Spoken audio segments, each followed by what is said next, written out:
International Media TV. Television that listens to you. Hi, I'm Johnnie Burrell. Welcome to the program.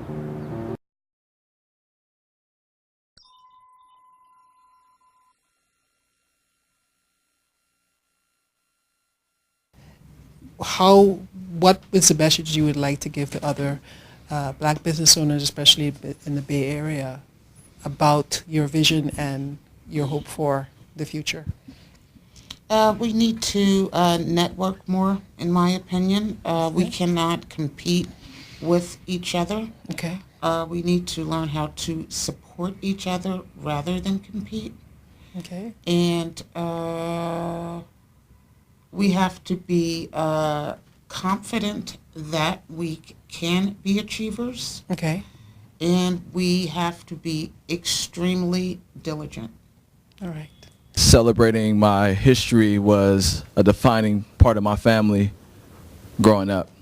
Since before I was born, every last Saturday in February, my family would get together for a huge feast to celebrate Black History Month.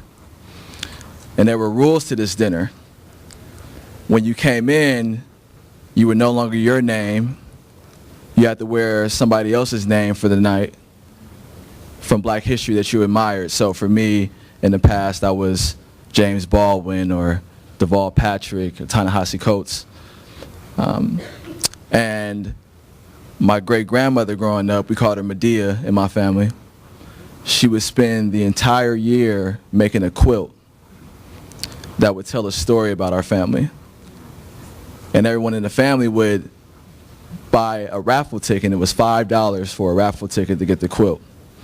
The finale of the night was an oratorical contest where all the school-age children spent months memorizing a speech or a poem from someone in Black history. Now, the money that I mentioned from the raffle ticket before was divided up amongst the winners of the oratorical contest. The first, second, and third place prize went to the kids that were judged by the elders that performed the best speech. This is my history and my heritage coming up in San Francisco. My name is Stevan Cook. I'm the CEO of Mission Bit, where we're using coding education to solve generational poverty across the Bay Area. We have some of our students in the back who have built games and projects that you can go check out after the event. I am also your vice president on the San Francisco Board of Education, if you're a resident of San Francisco.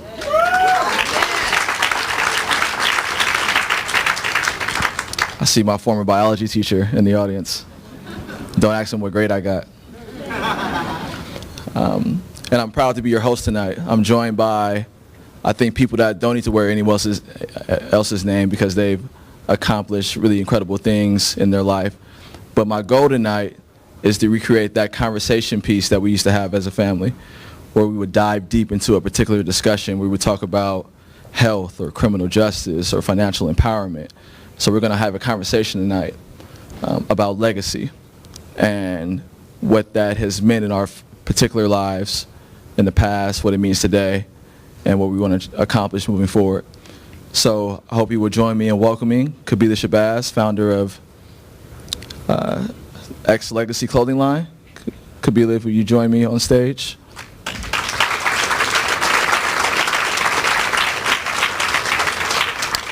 And Eric Moore, founder of Base Venture Funds. Can I start talking now? I'm so excited. I'm so excited, and I just can't fight it.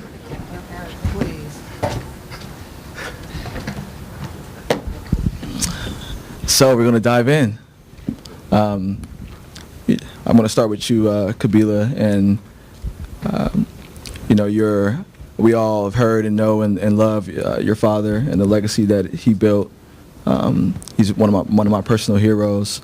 I was hoping you can just speak to a bit of what it was like growing up in your household, lessons that you learned in your family that you think were important that you'd like to share. I lost my father when I was 4 years old, but I always retained a memory of him. My father was the doting, loving parent. My mother was the strict one that pretty much instilled all of the principles in us.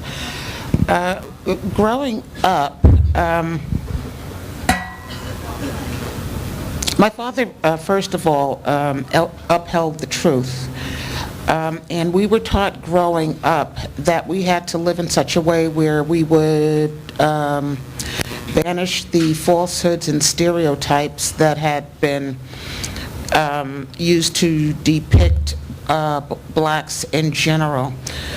So we were raised in a household of morality. It was sometimes a little bit too strict. Education was of utmost importance, and family solidarity. So those pretty much were, that's how we grew up as a family. Were there recurring sayings or things that you always heard all the time, like that were just said over and over again?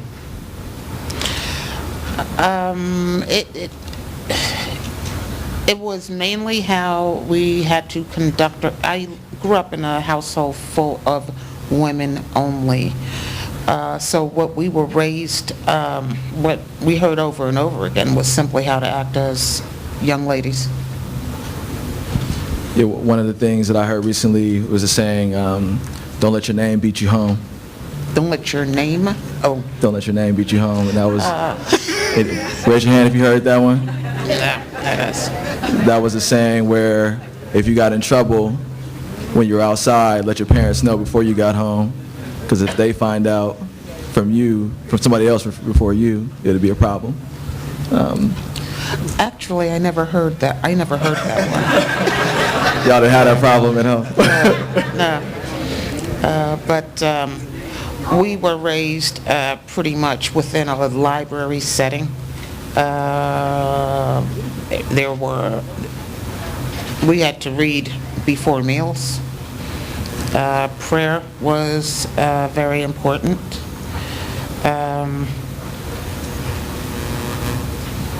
I don't know if most people don't realize what religion meant within our household, but that was very important. That was primary. So if we were not reciting prayers, we were reading books.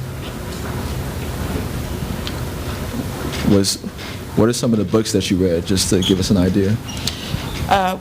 None of us were interested in the Dick, Spot, and Jane books, which was prevalent during that time.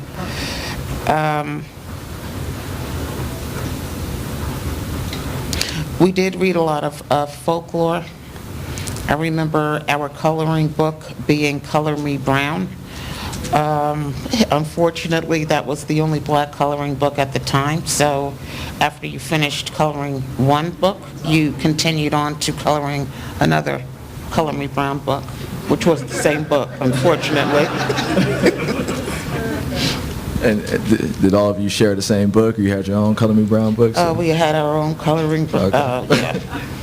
Yeah. Yeah. Also, the lunch bags we used to get, they would have the little white go-go dancers on them, and we could buy them as long as we went home and colored it brown. Okay. And that's the truth. Yeah, representation sounded like it was powerful in your house. And Eric, what you built with Base Ventures is really inspiring and important, and I want you to get into that a bit later.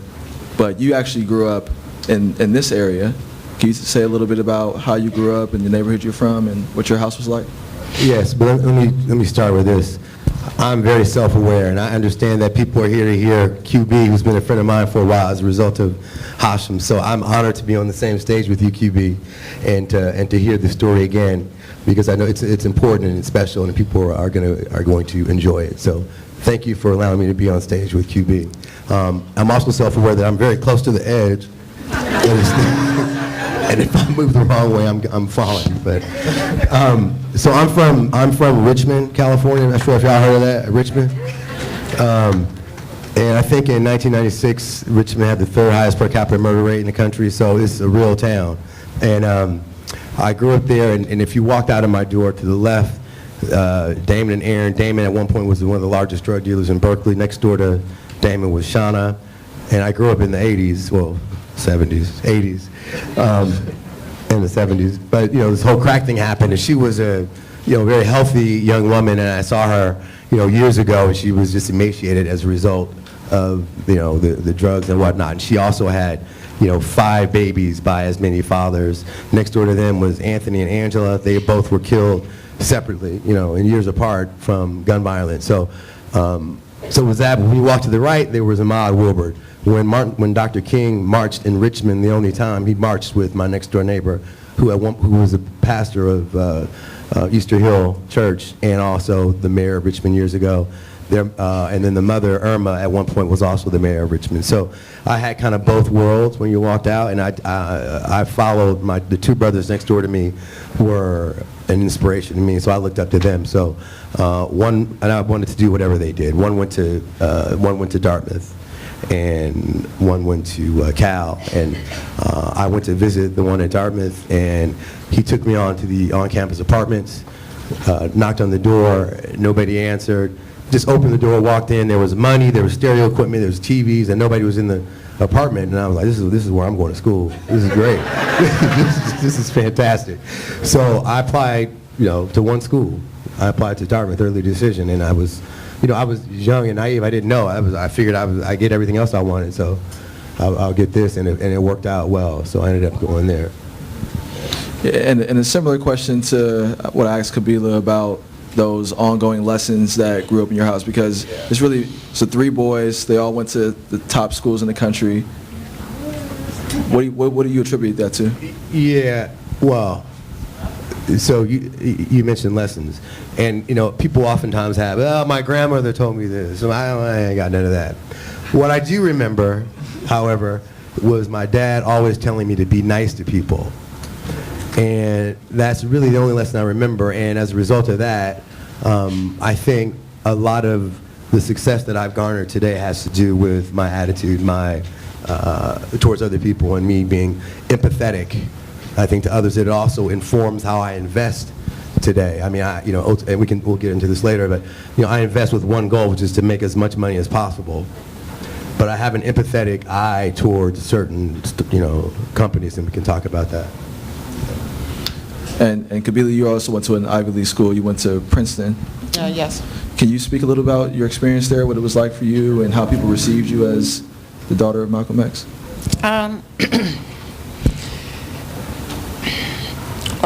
First of all, I realized after I got there,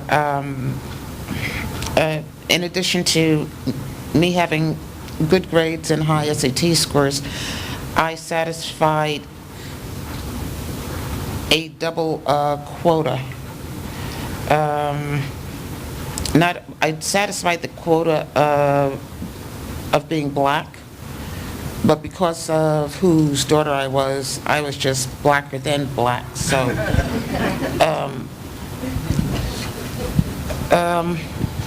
socially, it was actually a bit difficult.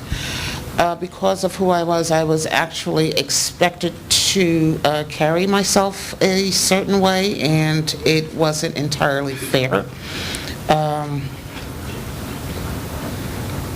I did not grow up in your typical black environment. I had always gone to private schools. And it's unfortunate to put it this way, but I was therefore whitewashed to a large extent. I didn't think I was white. I didn't want to be white. But it is very true that it does rub off. So when I arrived at Princeton,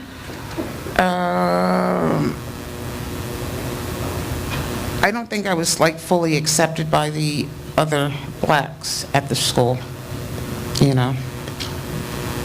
I didn't speak Swahili, I didn't wear a beret, I didn't wear, you know, the combat boots. It was difficult in that respect. Have I gotten over it? Yes. Have they gotten over it? Yes.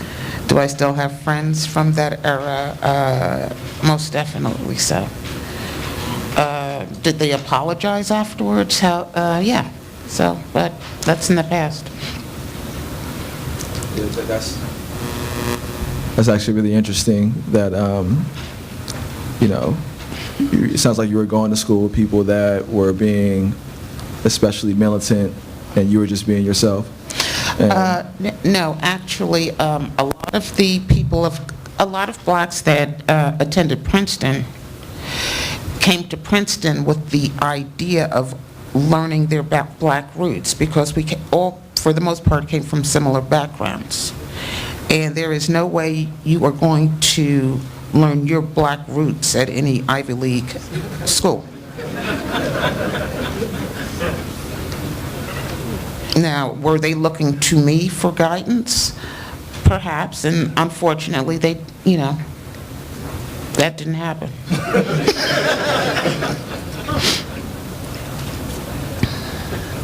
What about your transition, Eric, to Dartmouth, landing there, and what it was like for you? It was colder than Richmond. So Dartmouth was back then a really conservative school. There was a newspaper on campus called the Dartmouth Review, and the Dartmouth Review was they, as their advisor, was a guy named William F. Buckley Jr., who was like the father of neoconservatism. It was a time when the governor of New Hampshire was Sununu. And so I was there in the 80s, the late 80s, and South Africa was also going through its dealing with apartheid and that repressive government. So we were, believe it or not, Hash, you don't know this, there was a sit-in, and I slept in the administrative buildings on the floor, thinking about you, knowing I was going to meet you at some point. But so it was very different, and I learned more without question. I don't say this lightly, but I learned a lot more outside of the classroom than I did inside. I learned about the differences between conservatives and liberals. I learned that these conservatives on campus, young white boys, had a lot of power and a lot of money. And I also learned that everything you read about in these papers aren't true, because they talked about, I remember I was the vice president of the Afro-American Society, and I was also the president of my fraternity, so I was a bit of a target. And I remember they wrote an article and they mentioned how I was a affirmative action student.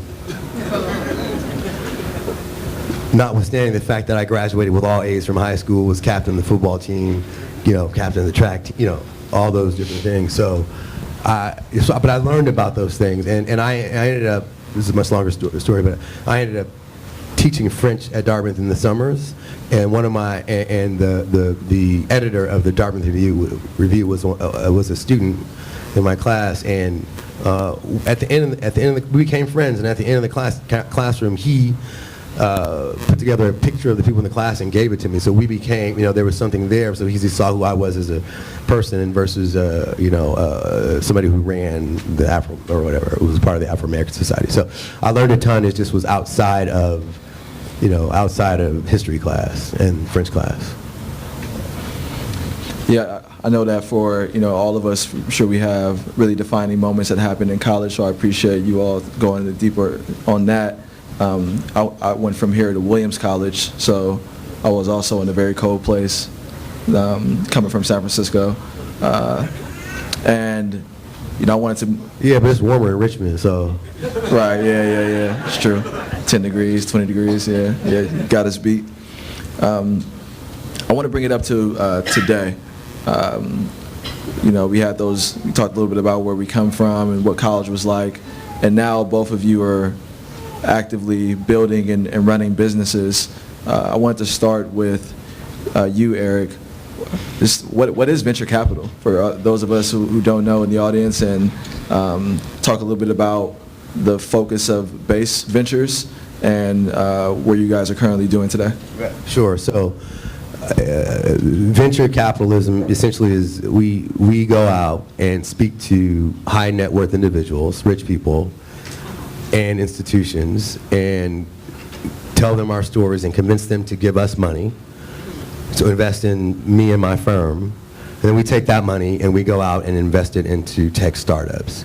So if you think about when Facebook first started, they were, Mark was in his dorm room at Harvard, and he needed $1 million to get started for Facebook.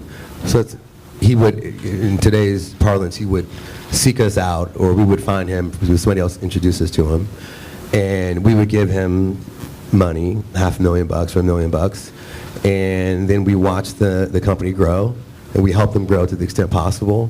And at a certain point, usually anywhere from kind of, call it 6 to 10 years later, those companies are mature enough where they are either sold to another company or they go public, at which point that there's a liquidity event, and we take the monies that we invested, we take that money, we give some of it back, or the larger portion of it back to the people who've invested in us, and then we keep some of it. So even though it wasn't my money, I get to keep some of it because I found the deal and I did all the work. So that, in a nutshell, is what venture capital is, and what we do at Base Ventures is the same thing. We just do it at a very early stage. So sometimes it's before people have products, before they have revenues, and then we again, like I just went through, we help them grow, and then hopefully reap the rewards afterwards. And I imagine you wanted to go here, kind of what we talked about a little bit earlier, which is there are, I think, 1% of all the venture capitalists in the world look like me. And I don't mean my hair, I mean like my color of my skin. So there are very few of us in the business, and I think there are about the same amount of black founders. About 1 or 2% of people starting companies are black or brown. And so what I am proud of, the people who have given me money, they're not terribly interested in creating jobs or saving the environment. The dollar that they give me, they want me to give them 10 back. So I have to look for the best and most promising startups out there. And what I am most proud of is that there's no mandate for me to invest in black or brown or women, but 40% of the companies that I've invested in are black and brown and women, and that's because they're the best out there. So I'm proud of that fact, but it's not a mandate that I am beholden to. I am, again, very much money motivated. I'm making as much money as possible for my investors and for myself, and I say that with the caveat that I spend a lot of time on board. I do a lot of board work and mentoring because I know I'm here not because I'm smarter than the next person. I'm here because that guy next door to me, Wilbert, took time and mentored me, and so as a result, I spend as much time doing the same thing with others. And I am very glad to know Eric Moore.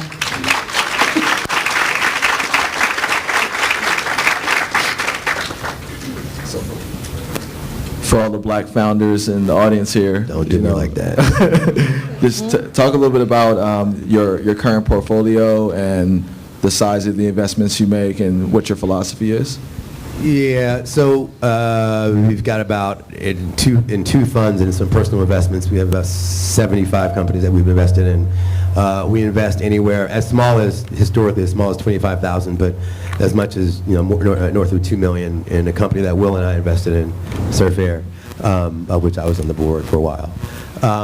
But Leandrew is here from Hinge 2. There's a company called Maven that you may have heard of. Maven is based in Oakland, as is Leandrew, and Maven sells hair weaves online. Young brother from East Oakland who approached us about his company, and it's a much longer story, but the bottom line is that he's making $2 million a month selling hair weaves online. So, tell me it ain't. And we invested early in the company. And now all the other big, you name the major venture capital firm out there, they are all clamoring to get into his company. And in fact, Andreessen Horowitz, which is one of the largest and most known venture capital funds, they led their A round, $10 million A round. These guys are, murdering it, and we're part of it. But again, we have 70 companies, and some of which you guys would know. But thanks for sharing that. And Kabila, you've now launched X Legacy clothing line. Can you talk a little bit about why you launched the line, what you're looking to accomplish? My sisters and I actually launched it to perpetuate my father's philosophy, and to not only keep his memory alive. We wanted to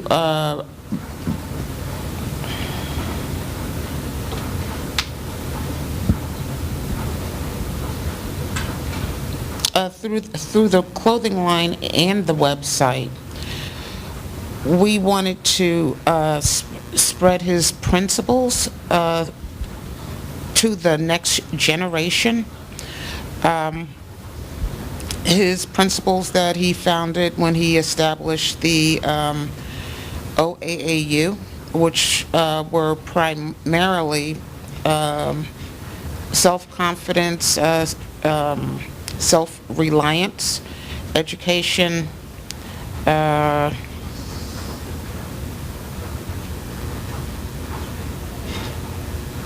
just to give people the idea that as long as they were confident in themselves and knew they could rely on themselves, they could become achievers and not have to wait for someone to give them certain concessions. They had to be the creators of their own futures. They had to take their futures in their own hands. Okay, really quick, QB is being modest. It's a beautiful line. It's very well designed, and it is something that we all should be a part of, because it's the legacy of who she is and her sisters are and her dad. And what do you know the URL? Where's Leandrew? Where do they go to find it? Yeah, come on, just come over here and say that so everybody can go get some. Please. MalcolmXLegacy.com is having. There's also a booth of the clothing line in the back next to the barbershop and the Mission Bit students. So please check that out and look at the sample she has there before you go. Hi, Leandrew Robinson, a portfolio company in a buddy. MalcolmXLegacy.com. You can find a bunch of designs there, and we're launching a lot of new ones in the coming weeks that we're really excited about. Man, I didn't know all that. I just want the URL. You know, that extra talking, all that extra stuff. Hey, man. This is you Tito, dude. Michael Jackson up here. Yeah, and I think the Bay Area should be especially proud of how we've honored Malcolm X. We have a school, Malcolm X Elementary, that's in Bayview Hunters Point. One of my proudest moments as a board member, I walked into Malcolm X, and one of the kids in the third grade class is like, "Is that Malcolm?" When he saw it was the glasses. And I was like, I wish, but not really at all. There's also a school right along Ashby Street in Oakland, so in Berkeley. For the last segment of our topics, I wanted to talk about Black futurism. And after this portion, we're also going to do a brief Q&A from the audience. So if you have questions that you would like to ask Eric or Kabila, please get ready for that.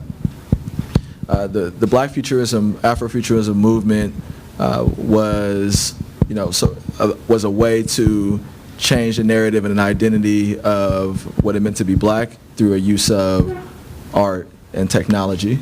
We now live in a time where it's especially in the entertainment world. We've talked about having a black renaissance where we have movies like Black Panther and a number of TV shows that have become especially prominent, people are taking control of their narrative and creating new content and representing themselves in a way that they feel like they should. You know, in your father's legacy, you talked about self-reliance, and Eric, in your work, I think both of you represent a future, right, that we all should be a part of and aspire to. What do you think are the biggest opportunities for the black community to get involved in? What do you want to see continue to happen or to change within the community? You want to answer that? So, a few things. One, I think about from a historical standpoint, how we've been around investing and economic freedom and whatnot, and I do know that we were always taught to go to school and get a job, and if you were fortunate enough and smart enough to hopefully become a doctor or a lawyer and get great benefits and get married and live your life. And that's great. And so what that approach is what has gotten us here, and I'm not mad at it.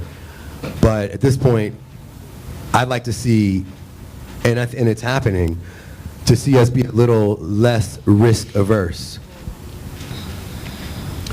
And what I mean by that is if, there's this thing happening, and it's been happening for a while, called tech. And I as involved as we are in it, I'd like to see more of us involved in it in some capacity. We over-index in social media using it, Twitter and Facebook, and who in here has Instagram? Exactly, I know all y'all got you. So we over-index in those social media things, right? But we don't participate on the upside of that. And so by being less risk averse, I'm suggesting that we should participate on the investing side of it. It's the opposite of risk averse. It's risk seeking, which is what I am. But because of that, I am where I am today, right? So so there's a company.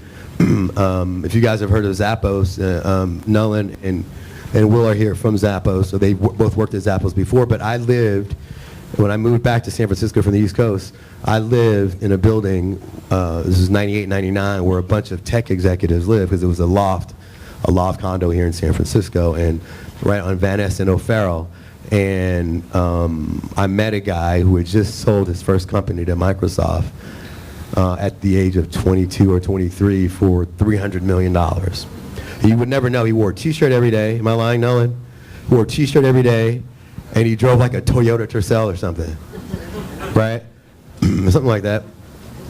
Oh, and Alex was the very first investor right there in the blue jacket. Sorry. And so he invested in both of Tony's companies. And yes, I put you on blast. And so we were all friends in the building, but I'd gotten to know Tony well.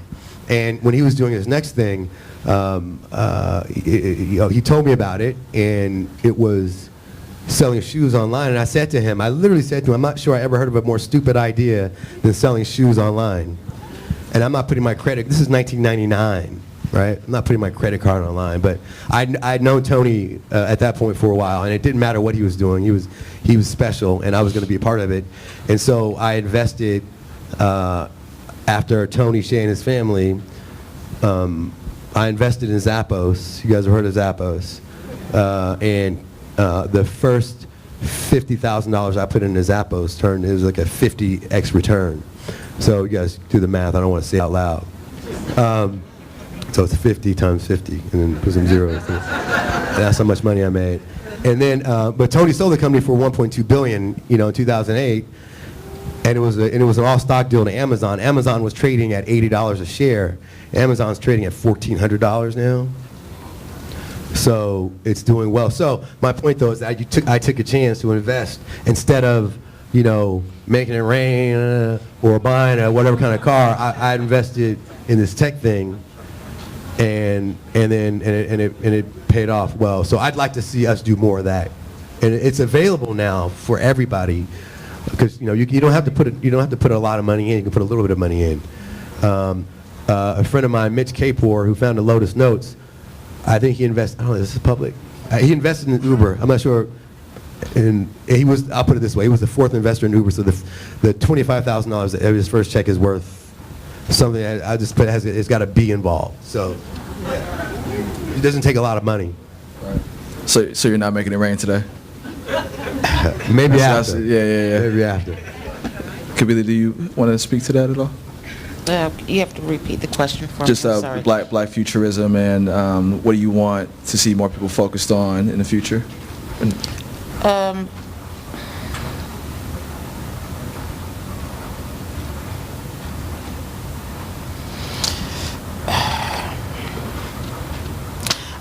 I for one, simply think that people need, in order to be more self-reliant, they need to have more confidence in their individual selves as human beings.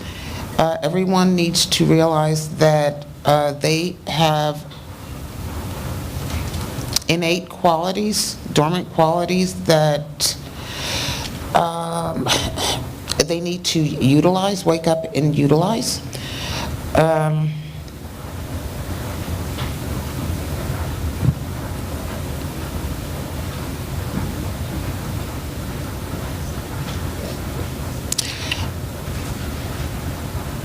You really need to learn to realize your own future rather than allowing anyone to put constraints on you as an individual.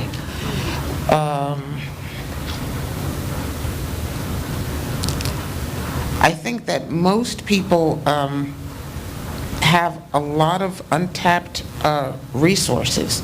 They tend to go with the flow rather than give themselves credit for what they can achieve. And you can remain stagnant and stay stagnant. You can just not evolve in any way.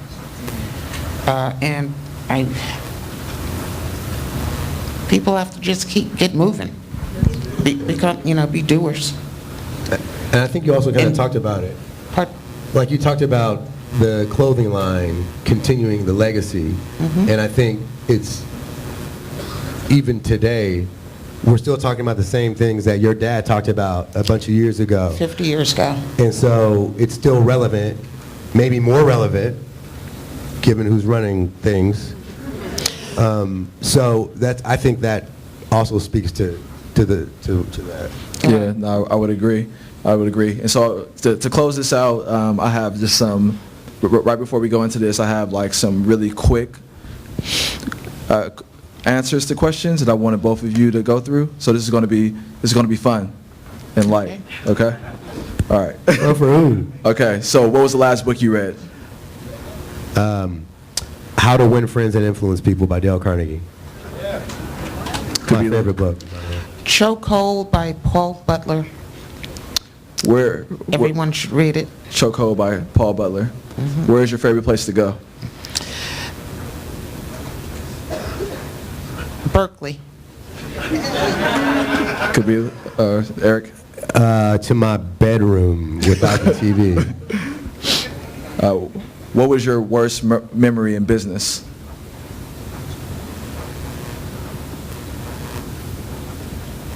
I don't like to think about it, but getting got by somebody. Kabila, do you have one?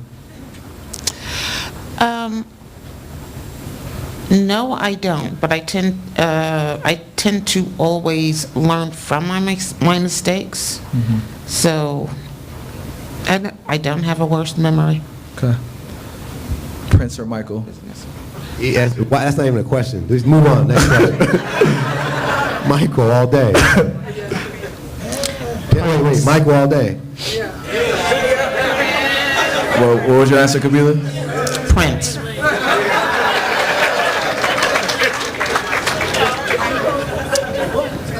That dude changed his name to a sign. No. Tupac or Biggie?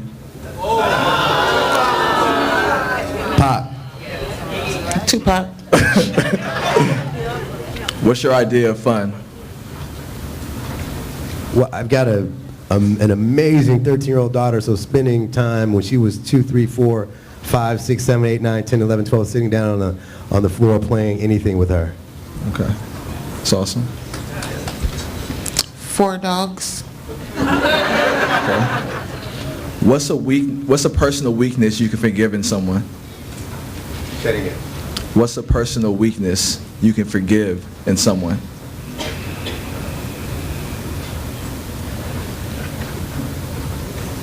Overindulgence in chocolate.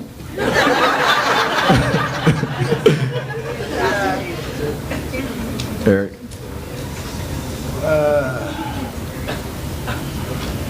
Being selfish, because it was a trait that I had for a long time until I was told by 2 women in particular, and I didn't understand it because I was very giving.